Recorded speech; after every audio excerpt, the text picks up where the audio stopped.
Brilliant, brilliant. Okay, so some attendees are coming in. Thank you very much for being here. Welcome to the TechView Lazy Marketing Hour. It's going to be an interesting chat today. I know I'm going to learn loads because in marketing there are so many specialisms and one can't stay on top of them all. But joining me in learning loads, I'm sure, will be Rachel Knott, fantastic copywriter. Hello, Rachel. Hello. And leading the charge, our digital marketing agency genius is Adam Cocknell. Hello, Adam. Hello, good afternoon. And joining us today, possibly one time only, you never know. You may have realised Simon Hutchings isn't here. He's on a fishing trip somewhere, catching carp at the moment and releasing them afterwards, I assure you. But in his stead, Adam, why don't you introduce us to the additional guest today, as you know? Absolutely. Very privileged to have the wonderful Relton Heron here today, who is Code Website's head of paid. This man, Relton, he's an incredible man. He knows everything there is to know about digital marketing when it comes to paid spend, advertising, Google AdWords. He's an SEO expert amongst many other skills, actually. Too many to go into today, but we're going to focus on the paid side of things today and pick your brains, Relton. Welcome. Well, my shoulders just got a bit heavier, thank you. We're going to definitely give those brains a good picking. Ladies and gentlemen, if you're watching live, do feel free to, I hope, I'm about to say, ask a question. There is a Q&A function. If you have a question for any of us, please do ask it. And if you're watching on catch up, well, you can't ask a question live because it's on catch up, but you can post a comment and we will be monitoring the comments and asking the person that you're addressing to respond to them. So without further ado, good afternoon to those of you that just said good afternoon. Thank you for being here. Without further ado, I think let's just remind ourselves what we're here to talk about today. We're talking about paid. Or there's tons of marketing you can do. Some of it is paid marketing and some of it isn't. And we're going to explore what we all know about paid. Some of us know more than others. I'm definitely going to learn loads today because Relton has probably done more paid marketing than all of us combined, I would imagine. So without further ado, I just want to throw the first question out, and it could be to Relton, but Relton, I'd love you to answer last because I want to see what I think and Rachel think, and then what Adam thinks, and then I want to hear your answer because it may be more specific. So the first question is, what does paid marketing mean to you, Rachel? Paid marketing is when you pay money to put an advertisement out that specifically targets the people that you want to speak to, be that on social media or through Google. That's my understanding of paid. That's a very good answer. Very good answer. My answer, what is paid, would be anything that requires payment for positioning. I would just simplify that. Adam, what would you say? What's paid? Yeah, I would agree with that. Really, it's really the opportunity to purchase, advertising or lead generation. It's a way of spending money to acquire leads effectively, or to advertise your brand and your services, rather than in exchange for payment, you can utilize a service, and there's various different channels, different services you could use. Google provides services, for example, where they will help you to be put in front of and be seen by your target market instantaneously. Amazing. So you can feel the temperature change there. Adam knows a lot more about this stuff. Now let's hear what Relton's definition of paid is. No pressure, Relton. Well, I really like, for succinctness, Rachel's nailed it. But I would also, people say that SEO is free because you can write the copy yourself.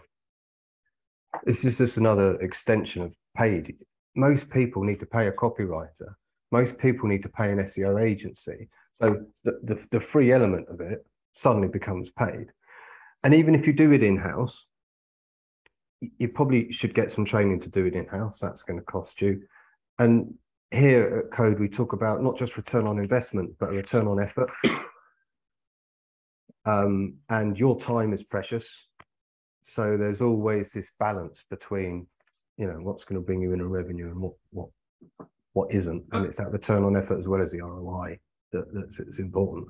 But no, Rachel's very sum that up really nicely from a what the general perception of paid is. But unfortunately, with digital marketing, paid or unpaid, you're paying somewhere. I was just going to jump in and say that my definition, which, if I'm honest, I thought was more succinct, was a nod to the trickiness of this question. Because actually, I'm sorry to do it, and I didn't warn any of you, but it's actually a trick question. All marketing is paid. Mm. Mm. The reality is, and Relton, diving the deepest into it, gets that and surface that. All marketing is paid, first of all. There's no such thing as free marketing, because someone's time, someone's effort, whether it's yours or someone else, someone's paying someone. So yeah. there's often a bit of a nose thumbing at paid, and especially people like me. I call myself organic first, but all I mean there is do stuff in-house yourself first. But I don't thumb my nose at paid at all.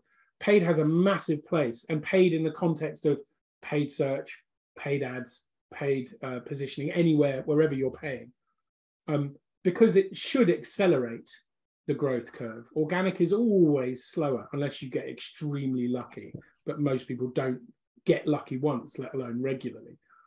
And so if all marketing is paid, what isn't paid? What is there anything that we do that doesn't take up time or skill? And I'm not sure there is. So my answer was payment for positioning. Now the question is, who are you paying, right?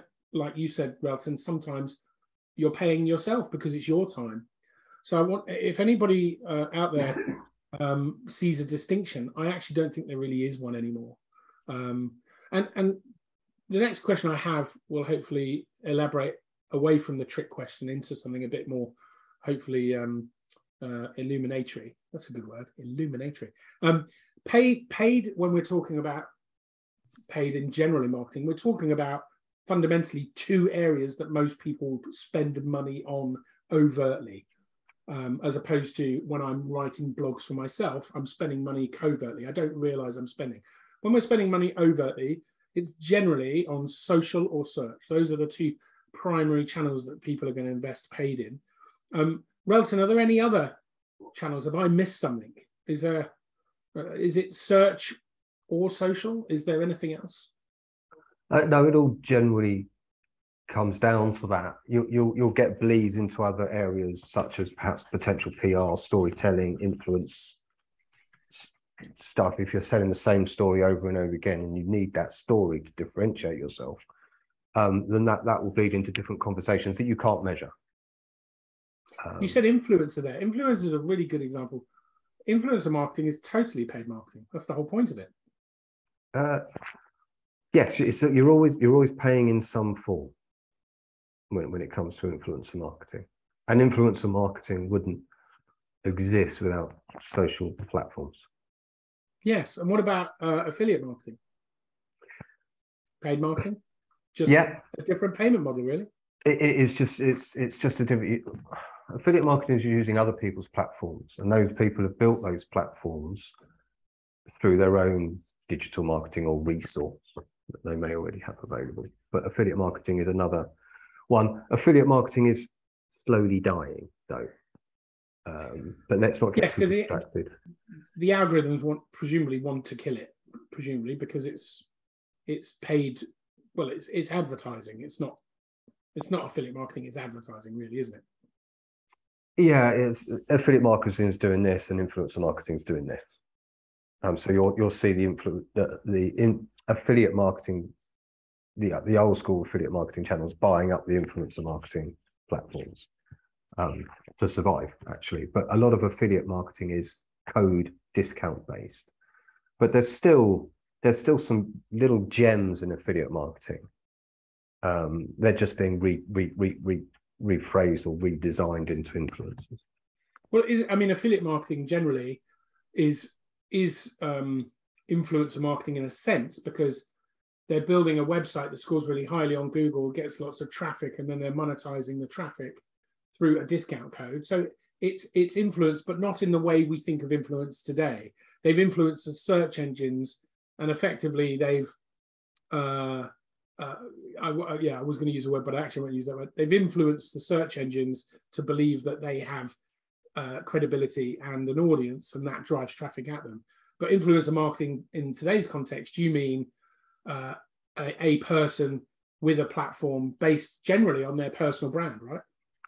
Yeah, when we talk about influencer marketing, that's what we're talking about. And you normally engage with an influencer either by paying them cash, giving them a gift, or giving them a commission. That's typically the three tiers that you engage with them on. Okay, cool. But influence, I always cast my net broader than that. Influence can be SEO. It can be moving up the search results by influencing the Google search results. But when we talk about influencer marketing, we're talking about individuals who created brands for themselves, about themselves. They are the brand.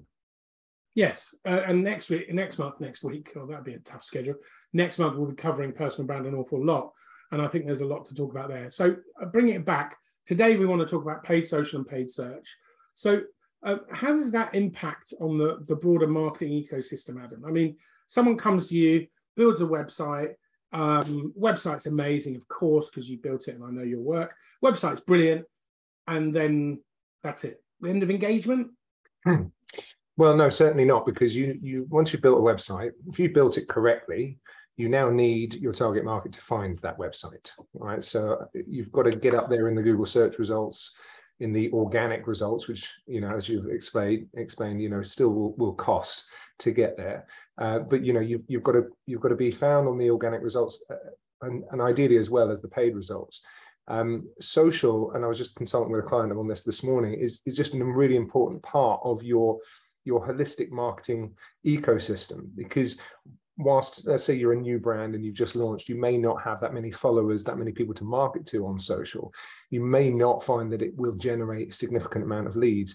It's adding to the traffic generation for your website. If you're posting social posts about blog posts and content from your website, it's linking through to your website, and you're building brand awareness, which is, similar to, as you were explaining, influencer marketing, affiliate marketing, all these different channels. Brand awareness is also really important as well, because as we know, there are multiple times in which somebody needs to see your brand, your service, before they make a sale. I don't know how many times it is. I've heard, 7, 17, there's various different kind of figures out there, but it's just a really important aspect. So if, depending as well on who your target market is and what platforms they're using, would determine the type of paid that you'd want to invest in.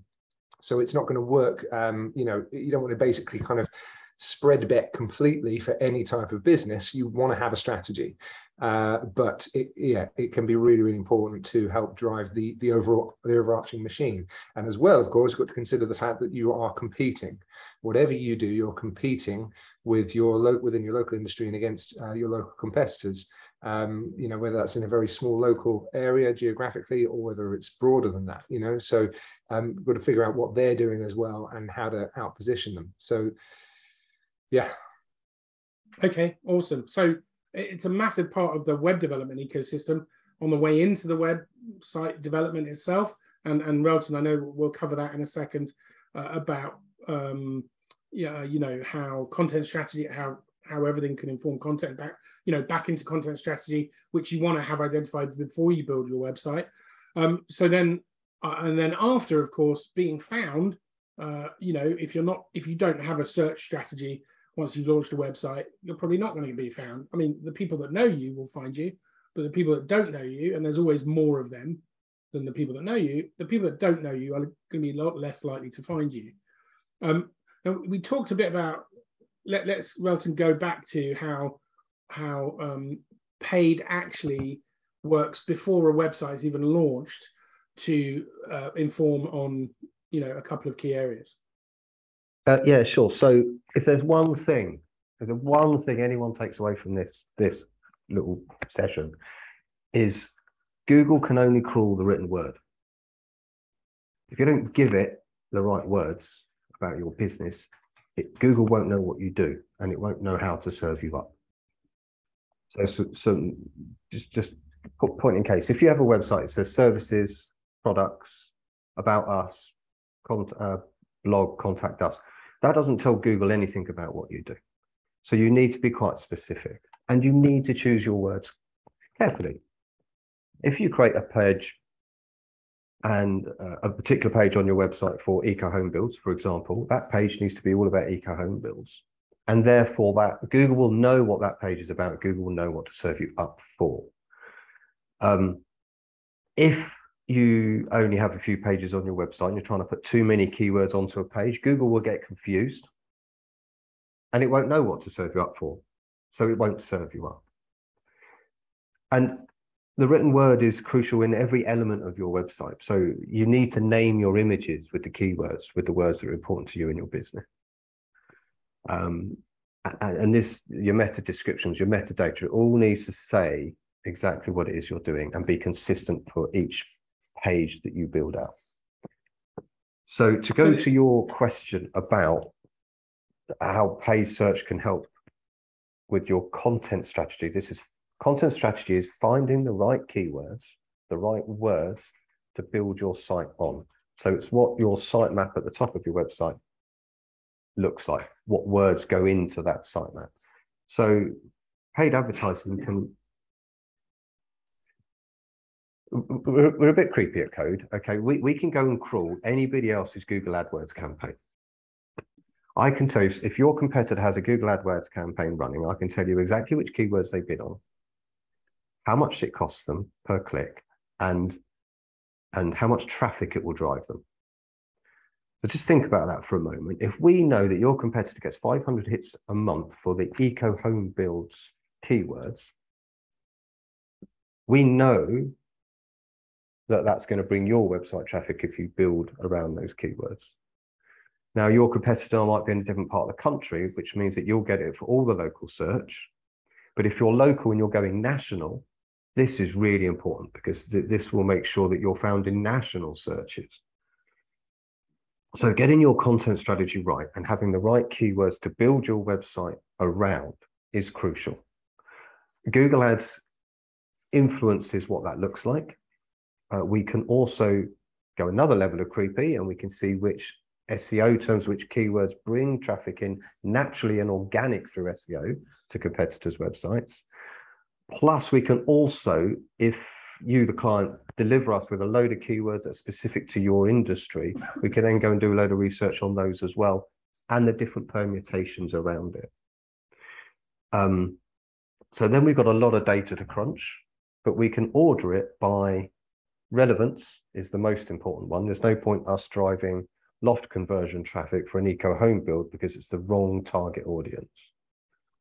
And then we can also build it around the expected volumes that we can bring to you. To give you an example, for one of Code's clients, we looked at they were about to relaunch the site. We looked at the sitemap that they were suggesting.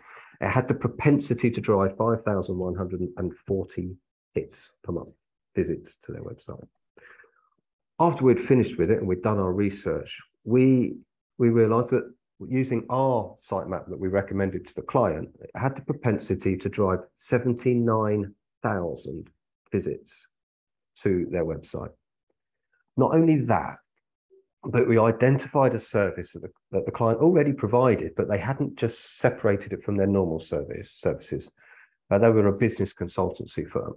So we identified that philanthropy, which is the art of saving money through donations to charity, tax purposes, was a standout service on its own. So where they just wrapped it up in their normal business consultancy and advice, they then delivered a separate page specifically for philanthropy. And that had a propensity to drive nearly 10,000 visits per month for that search term. I have an amazing ability to just chat too much.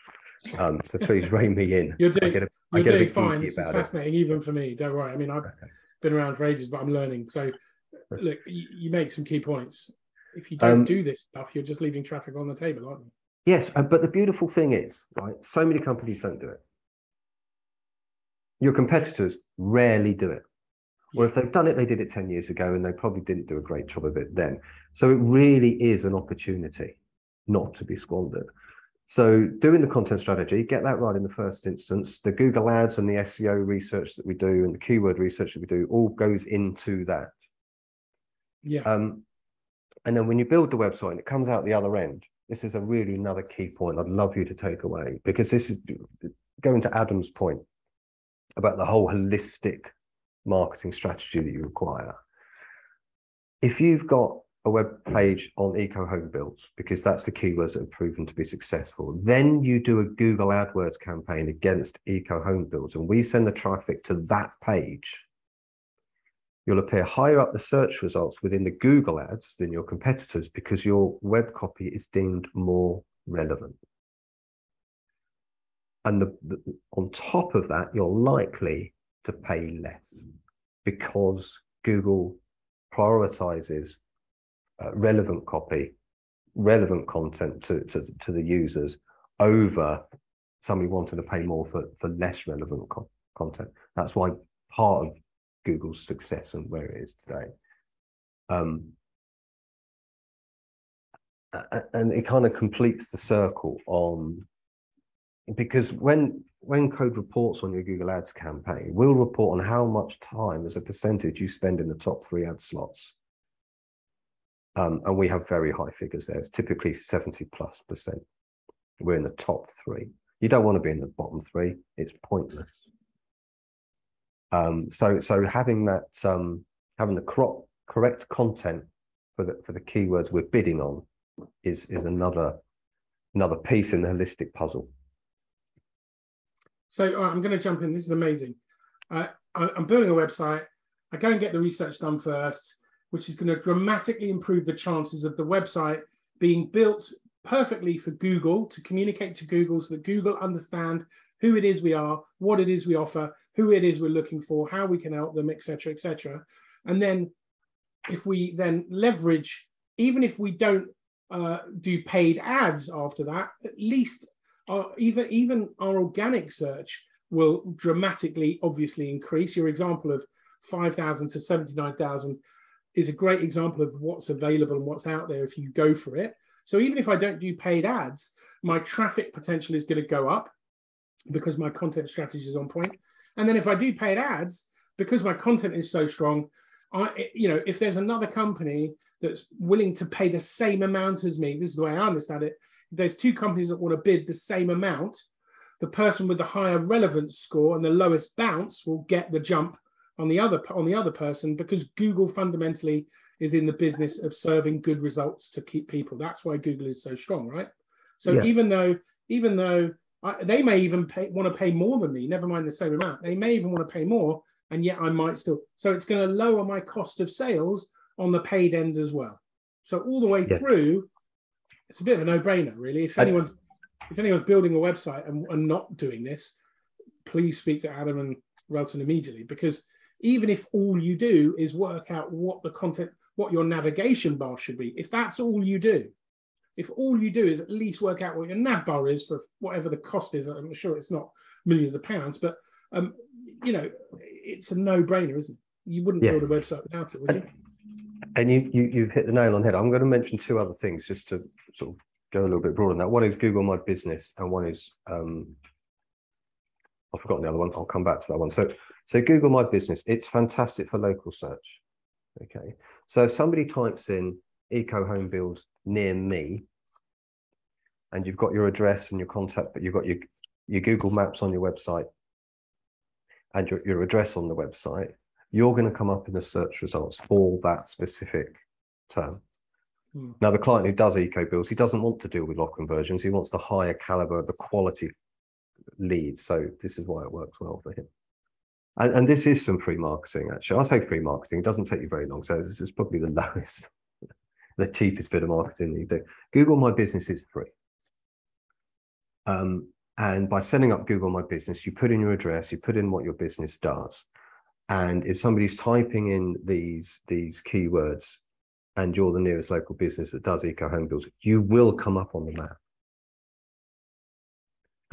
And if you've got strong Google reviews, you will appear on the map above other people.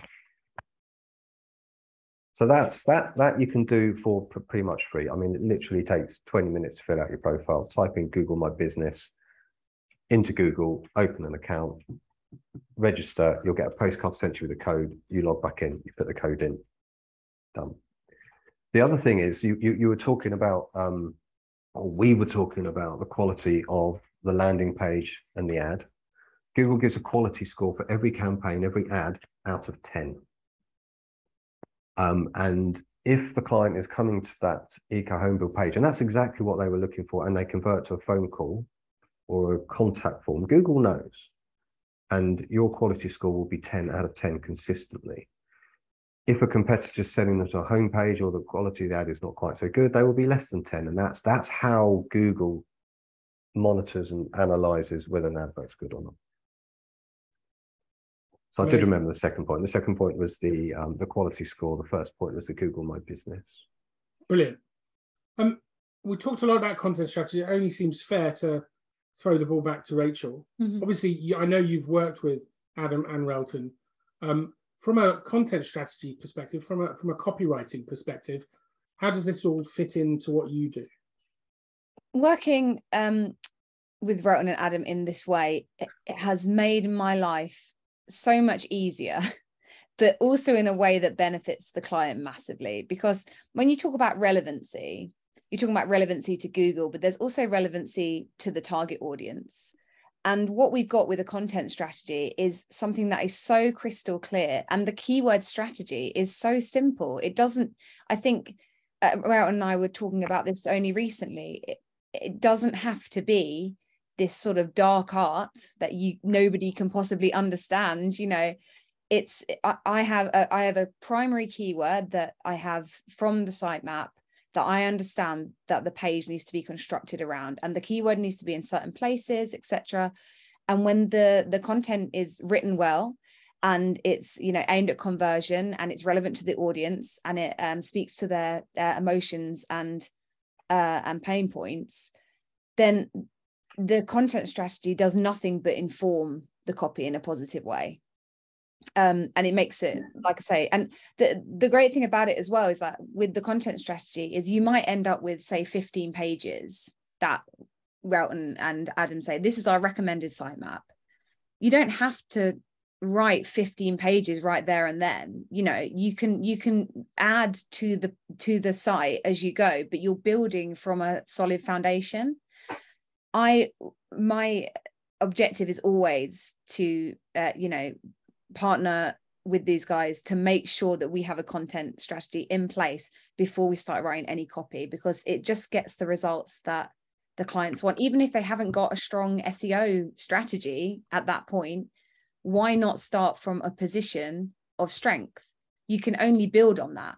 Whereas if you start by going, okay, we'll just have home, about, and services for now, because we haven't really done the content strategy, and we'll do that later. You've got to rebuild your site when you eventually can do that. So for me, it just makes so much sense for clients to do this before they write even a word of copy. And it makes writing the copy much simpler and much more straightforward. And yeah, it just, the best sites start with a content strategy from a content perspective. And that balance of pleasing both parties, you know, you said it right at the start. You've got to please Google, but you've also got to please the customer. I mean, you probably feel that more than anybody else in this process. How do you see that imbalance, if it's an imbalance, and how do you balance it back? I mean, how do you? It's a constant juggling act. Because there is no point having high quality SEO content that doesn't resonate with the people you're trying to talk to. And if the keywords are crowbarred in really awkwardly, it's really obvious. When I land on a web page that's been written with SEO in mind, it's often very obvious to me as a reader, and I'm sure it is to other people, that, you know, okay, this is stuffed with keywords. So it's about kind of using them strategically, but in a way that the language still makes sense. And the language is, I always say I write for humans first and algorithms second. It's great if we get people landing on the page, but it's got to resonate with the people that are reading it. It's got to resonate with the target audience. And, you know, it's a constant learning curve of how to make these keywords, because sometimes you get really long, awkward phrases as well, that you've got to try and make sense in the context of the page. without it being horribly obvious that you're also writing for Google. But yeah, it just takes practice, and we have tricks that we use, we have ways around it that we can use, and yeah, it's just something that's constantly developing. It's interesting, and I think, you know, that resonance and relevance touches the machine. You've got to nail it for Google, but like you said, there's no point getting tons of traffic from Google if the copy feels empty, if it feels really constructed. Relton, going back to your perspective, and Adam from your digital marketing perspective, Relton from your specialist's perspective, you know, how do you address that? Because I don't imagine you disagree. You know, if you get loads of traffic from Google, but the bounce rate's really high because it feels like it's all robotic text, then that wouldn't serve the customer either. So given that you're not coming at it from a copywriter's angle, how do you see the imbalance, and how do you see that playing out, both of you? I'll go to Adam first because we haven't heard him for ages, if he wishes to speak. Yeah, absolutely. So, you know, this has become an absolutely crucial part of our processes. And I think Rachel and I kind of get the same sort of questions from clients and from prospective clients. You know, what content should I have on the site? You know, what should the site map be? You know, what should I do to my existing website to improve it so that I can get leads? Without actually going, right, let's start from the beginning and let's build a strategy, let's build a content strategy. We can't answer those questions. And I think in the past, Rachel may agree with me here in this experience, you know, I've tried to kind of retrofit and, you know, shoehorn in a solution in my ignorance. But now that we've got this content strategy solution, it's just that's the only answer. But, you know, as I said earlier, you have to, if you build the site right first, then you can start turning on the traffic. And you've got to make sure that that site is built correctly. So if we tried to work on an existing site that hadn't been built with all of the right foundations in place, it didn't have the right kind of copy, it wasn't written in the right way, we don't have all the SEO markers, the website takes 10 seconds to load, so it's, you know, it should be loading faster. There's all of these different aspects of SEO that need to be catered for. Then there's no point also then trying to improve the site to generate more traffic, because it won't create leads even if we send the right type of traffic to the site. So you've got to ideally build it right first time from the ground up.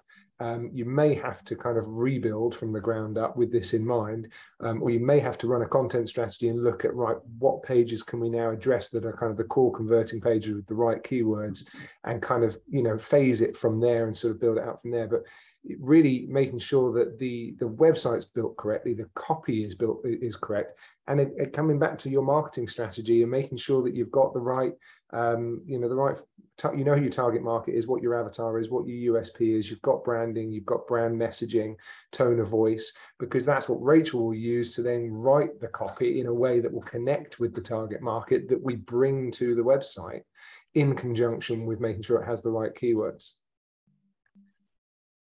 Amazing. It's so complex. After 20 plus years in marketing, I've not seen an absolute solid answer to this, because everyone's going to do it differently. I know digital agencies that will just care about Google. They'll just care about getting the traffic there, because then it's somebody else's problem in their mind. They're not integrated and connected. And what I love about the way I've seen all of us work together is it's completely integrated and connected. It's not a bun fight between copy and Google. And I think you've got to get that measure. Relton, as the person right in the middle of that process, how do you see the imbalance? How do you address the imbalance, if you see a bit of imbalance? I don't actually. I think this whole piece that we're talking about feels complex. It's not so complicated. It's just not being precious about your little bit that you're doing. Rachel asks me some of the best questions. I absolutely love having a question from Rachel, because it's always about this balance, you know, which takes precedence. And hopefully Rachel will back me up on this. Sometimes it'll be, in fact, it normally is what Rachel's thinking is right, because it's got to talk to the human. Otherwise it doesn't work. But by giving it the structure, Right. it really makes Rachel's job quite straightforward from an SEO point of view. It's quite clear. This is the keyword, the main focus keyword we're gunning for.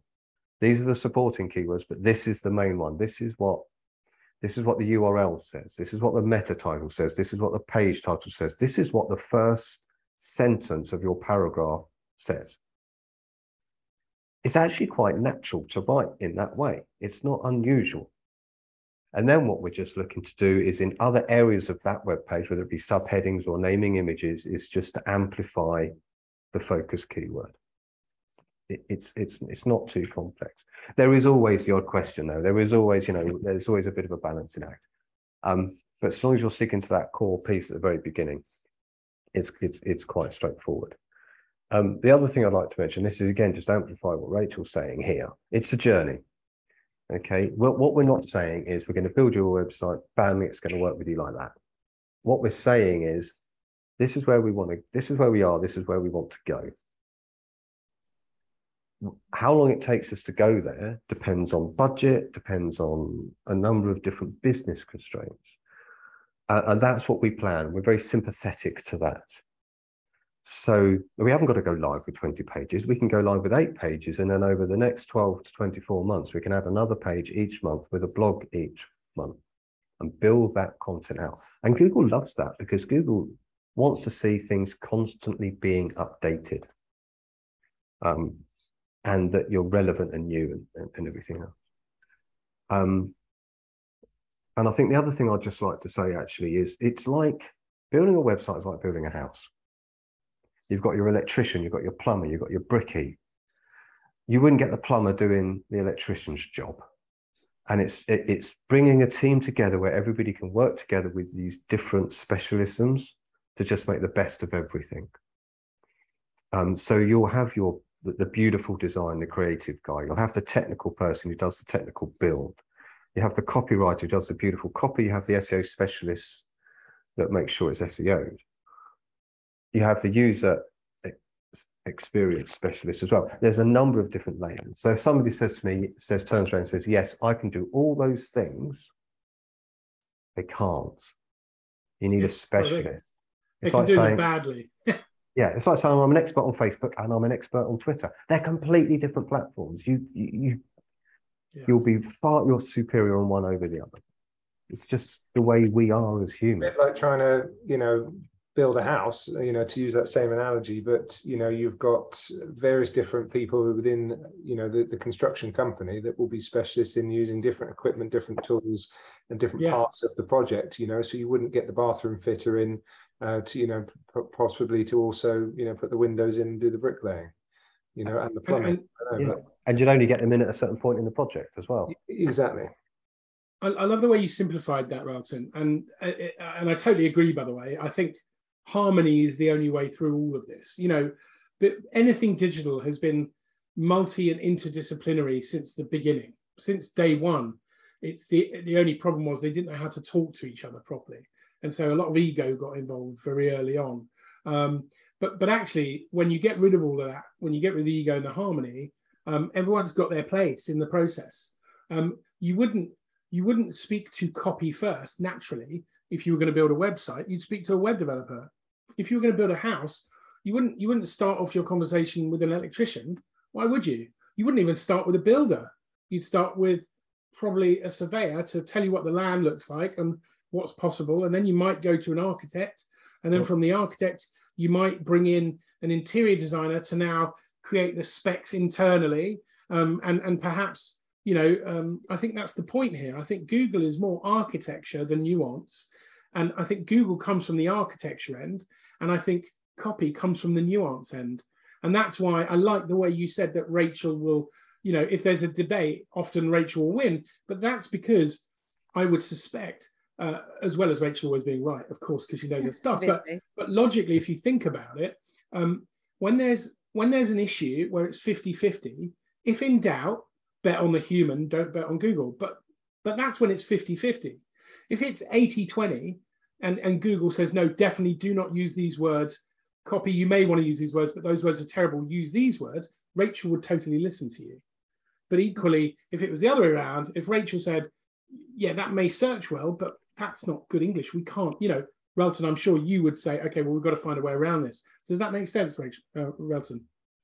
Yeah, it does. And you can always keep in the back of your mind, Google is for humans. Yeah. So it's humans who dictate to Google what the keywords are. It's, we don't type, we don't type in philanthropy. Well, we do, but we'll probably use saving tax through charity. We'll use the layperson's terminology. And this is sometimes where we have a conversation with perhaps legal entities or lawyers, or, we have to bring them down to a human level. What are people going to look for? I'm suggesting that lawyers aren't human. Well, maybe they're not, but I take no responsibility for that. But you've got to distill it into terms that the people who are searching for their services understand. Yes. And that's often the difference. We've done some work for the OSCE, the Organization for Security and Cooperation in Europe. They were monitoring the Minsk agreement between Russia and Ukraine. Clearly, they failed. But we did some SEO work there, and they had a very rigid, strict process. And I'll never forget, the guy said, "Can we compromise on this?" I said, "Well, no, you can't, because nobody's typing, no one's using those words who's actually looking for your content. They're way too fancy, whatever you want to call it." And also, they were using a formula system to manage their blog posting and everything else. Anyway, by the point, they did see a 47% uplift in their traffic within 6 months, within a year actually of going live, because they listened. And that's gold dust for an SEO specialist, when they listen and actually take on board what you're saying. How do I know? That's an interesting point you made there, and it made me think about the question: how do I know when the right time to do this is in my, I'm a business owner. When do I start thinking about this stuff? And how do I know it's going to, especially on the Google Ads side, how do I know it's going to work? Is there any way that I can feel more comfortable with the risk? Adam Relton? Yeah, we have a specific process for it. So the first thing we have is a discovery call. Google Ads is not for everybody. First of all, you've got to have a website that's going to convert. We can send you quality traffic, but if they're going to get to the website and it's a 30-second load time, only last Monday I turned somebody down and said, "Look, it's just not gonna work for you." The other thing we need to ensure is that the average order value, or the average transaction value, is worth it. So if you sell one product a week and it's £12, it's not worth it. You're not going to get a return on your investment. But if you only need to land 1 gig a month because the value is like £2,000 to £5,000, it's worth it. To give you perhaps a better example, if you're a physiotherapist, okay, you've got 20 hours, you need to fill up the rest of your 20 hours in the week, it's not worth it. However, if you own a physiotherapy practice and you've got multiple occupancies, or you can even get more physios in, then it becomes worth it, because your average cost per click will probably be around £2 to £3, but you're booking somebody in for £60 a session, and they're normally going to have 3 to 6 sessions with you. So that's the first thing we discuss. That's a discovery call. Is it going to be financially viable for you? The second thing we do, and I think this is rather unique to us, is we free forecast. So we get the client to give us a load of keywords that they think they're going to be found for. We put them through our machine, and what comes out the other end is an estimated amount of traffic and cost. So if we know it's going to cost £600, it's going to send 300 visits to the website. Ideally, the client knows what their conversion rate is. If they don't, we can apply industry averages to the conversion rate. So let's say conversion rate is 1%. We're going to send 300 visits to it. That's 3 people are going to convert. They're all going to spend an average of £100. That's £300.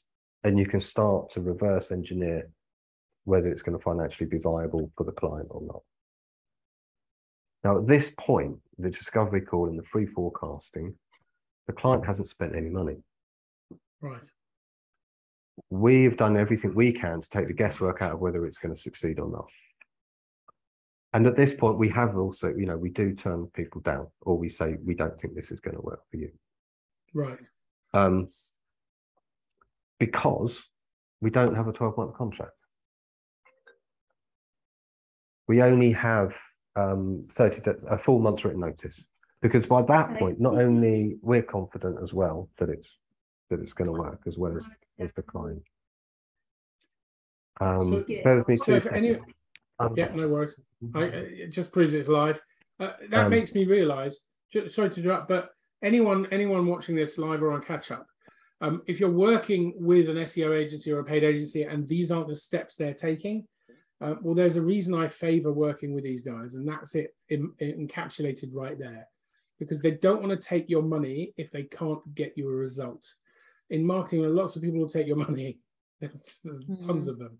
There's tons of people who will take your money regardless of these sorts of things. But when it comes to paid and off of Google, where they can know everything, what I love about your approach, Relton and Adam, is that you will give the customer all the information that you can see to enable them to make the right decision. And sometimes you will take the decision away from them. If it's not viable, you're not going to do it, because I know you both well enough to know that you'd rather not have the money if it's going to cause a human being to hate you after the fact because you took their money and you shouldn't have. You're much more interested in the longer term relationship and reputation side of things than you are in the quick bucks here and there. Relton, I can see your. I feel I should caveat that with, we are not responsible for what Google does. Of course, and everything else, but we do try. You can't predict the future, but you can look at. You don't predict the future, but you can base decisions on past data, on existing data. And I think that's the key. Yes. We're very data driven, very data led, very strategy driven, and I think it's important to us, our principles, that we gather that data first. So I get asked a lot, how can I improve my website? What things can I do? And if the way I used to operate, I would have a look at the website, we see where we can make some improvements and so on. But I don't feel comfortable doing that, because the clients ask me that because they want the result. So first of all, I want to know what that result is. Oh, we want to improve this because we have a problem. What's the problem? We're not getting any leads, or whatever it might be. So actually, I prefer to say, I'd rather focus on the best way to achieve that. And it might not be, depending on, your available budget or your appetite, or the amount of work that you'll need to put on this, that this is the right course of action for you. That's all going to line up first.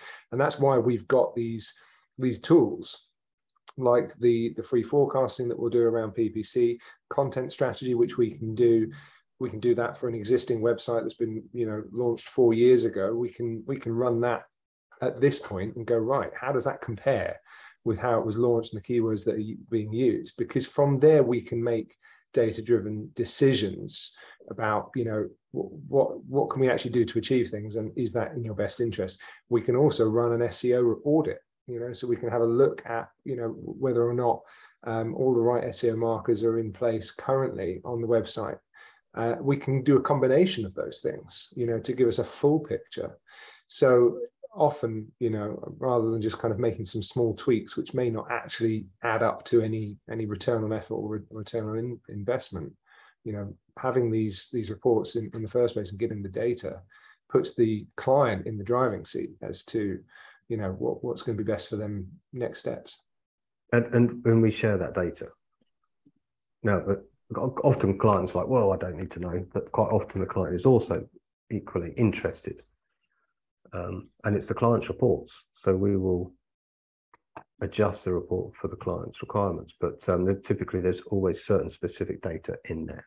For Google Ads, it would be, we track right through to conversion. I can send you traffic all day. That's not difficult. It's sending you the right traffic, and does it convert? And a lot of agencies won't do the conversion piece.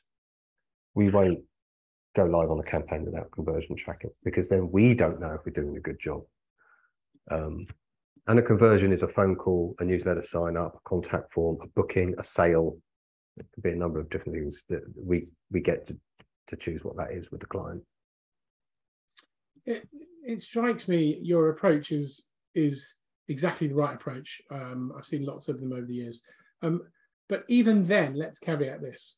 There's no guarantee that Google Ads are going to work. All we're doing is stacking the deck based on past data, and all things being equal, it should work in line with how it's worked before. So, but there's nothing to dictate that people are going to carry on searching exactly the same way they are, and it's people driven. So, for example, if people were searching for a phrase for the last 10 years, and then all of a sudden that phrase gets hijacked to something else, it could completely skew the. I mean, there's no way of really knowing everything. So on that basis, do you make predictions on return, on results? How far can you go into certainty? Well, the first thing we do when we set up a campaign, we do all the tracking, but we also do all the competitor analysis. So we already have an eyes on what's working. So from that perspective, obviously it's up to us as well. We're responsible for keeping up to date with trends. So people use Siri or Amazon now to ask questions for search results.